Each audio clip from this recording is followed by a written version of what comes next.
नमस्कार सर्वांना, प्रतीक्षा सचिन या यूट्यूब चॅनलवरती तुमच्या सर्वांचं मी मनापासून स्वागत करते।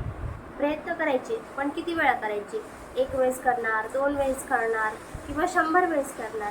कारण बऱ्याच वेळा आपण एखाद्या इंटरव्ह्यूची तयारी करत असतो, त्याच्यामध्ये जर आपण एक वेळेस फेल होतो, 2 वेळेस फेल होतो, पुन्हा ट्राय करत असतो किंवा जॉब सर्च करत असतो, पण अशा वेळी आपल्याला जॉबही भेटत नाही आणि मग आपला आत्मविश्वास कमी होतो। आपल्याला वाटते की नाही, आता आपल्याला काहीच नाही मिळणार किंवा आपण काहीच करू शकणार नाही।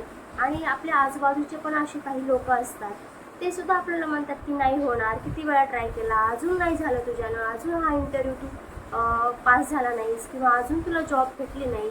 जेव्हा असे शब्द आपण ऐकत असतो ना, त्यावेळी आपला आत्मविश्वास कमी व्हायला लागतो आणि आपण सुद्धा डिमोटिवेट होऊ शकतो। तर अशा लोकांना आपल्याला इग्नोर करता यायला हवं। तर यासाठी मी तुम्हाला खूप छान अशी गोष्ट सांगणार आहे। एक स्त्री असते, ती म्हणजे खूप देवाची सेवा करायची, रोज मंदिरात जायची आणि तिला मंदिरात गेल्यावर म्हणजे शांत शांत वाटायचं आणि अगदी प्रसन्न वाटायचं। मग एके दिवशी ती मंदिरात गेल्यावरती त्या मंदिरातले जे पुजारी असतात त्यांना म्हणते की उद्यापासून मी मंदिरामध्ये नाही येणार। त्यावेळी ते पुजारी विचारतात की का येणार नाही? त्यावेळी ती स्त्री म्हणते की आजकाल मंदिरामध्ये सुद्धा शांत वाटत नाहीये, लोक मोबाईल बघत बसत आहेत किंवा जे सांसारिक गोष्टी आहेत ते एकमेकांसोबत इथं गप्पा मारतात येऊन, त्यामुळे इथे सुद्धा मला गोंधळ वाटत आहे, इथे सुद्धा शांत आता वाटत नाही पहिल्यासारखं, त्यामुळे मी उद्यापासून मंदिरात येणार नाही।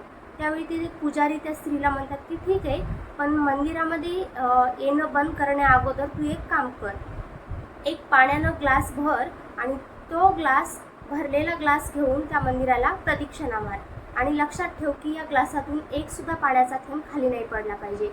जोपर्यंत पाण्याचा थेंब खाली पडत नाही तोपर्यंत तू प्रदक्षिणा मारायच्या किंवा ज्या दिवशी तू हे काम पूर्ण करशील मग त्या दिवशी ठरव की तू मंदिरात येणार किंवा नाही येणार।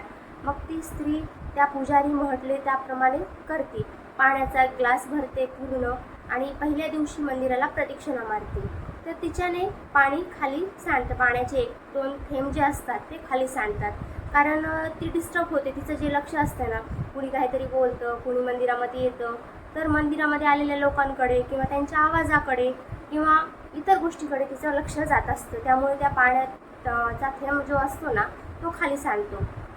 मग दुसऱ्या दिवशी ती अगेन ट्राय करते, दुसऱ्या दिवशीही तिला ते पूर्ण होत नाही, दुसऱ्या दिवशी 1-2 पाण्याचे थेंब खाली सांडतात, त्यानंतर 2 दिवस जातात, 3 दिवस जातात आणि चौथ्या दिवशी काय होतं, ती म्हणजे प्रदक्षिणा मारताना इतर लोकांचं जे बोलणं असतं किंवा मंदिरात कोण यायले कोण चालले या गोष्टीकडे ती लक्षच देत नाही। तिचं जे पूर्ण लक्ष असतं ते पाण्याने भरलेल्या ग्लासाकडे असतं आणि ती अशीच प्रदक्षिणा मारत असते आणि मग तिच्याने एकही थेंब खाली सांडत नाही। तेव्हा ती त्या पुजारीला म्हणते की आज माझ्याने एकही पाण्याचा थेंब खाली सांडला नाही। तर पुजारी विचारतात असं का झालं, पहिले 2-3 दिवस तर तुझ्याने हे नाही झालं, आज का जमलं? मग ती म्हणते की पहिले 1-2 दिवस जे होते मी जेव्हा प्रदक्षिणा मारत होते माझं लक्ष या ग्लासाकडे कमी, परंतु मंदिरात जे आलेले लोक होते त्यांच्याकडे जास्त होतं, त्यांच्या आवाजाकडे लक्ष जायचं, इतर गोष्टीकडे लक्ष जायचं, मनामध्ये दुसरेच विचार यायचे, त्यामुळे मी हे काम करू शकले नाही। परंतु आज माझं पूर्ण लक्ष त्या ग्लासाकडे होतं आणि त्या ग्लासामधील पाण्याकडे होतं आणि मी ही काळजी घेत होतो की याच्यामधून पाण्याचा एक सुद्धा थेंब खाली पडला नाही पाहिजे। त्यावेळी ते पुजारी म्हणतात हे बघ, तसंच आपलं पण असतं, तू म्हणतेस की मंदिरामध्ये आल्यावर प्रसन्न आता पहिल्यासारखं वाटत नाही, कारण तुझं लक्ष हे देवाच्या मूर्तीकडे कमी, तुझ्या शांतीकडे किंवा साधनेकडे कमी असतं आणि तू इतर लोकांकडे लक्ष जास्त देते, त्यामुळे तुला असं वाटत आहे। तसं सुद्धा असतं आपल्या करिअर बाबत सुद्धा, किंवा जी गोष्ट आपल्याला करायची आहे आपण बऱ्याच वेळा प्रयत्न करतो, त्यावेळी सुद्धा आपण इतर लोकांचं बोलणं ऐकून आपलं खच्चीकरण करत असतो किंवा आपली जी मेहनत असते ती थांबवत असतो। म्हणून आपण इतर लोकांना इग्नोर करता यायला हवं।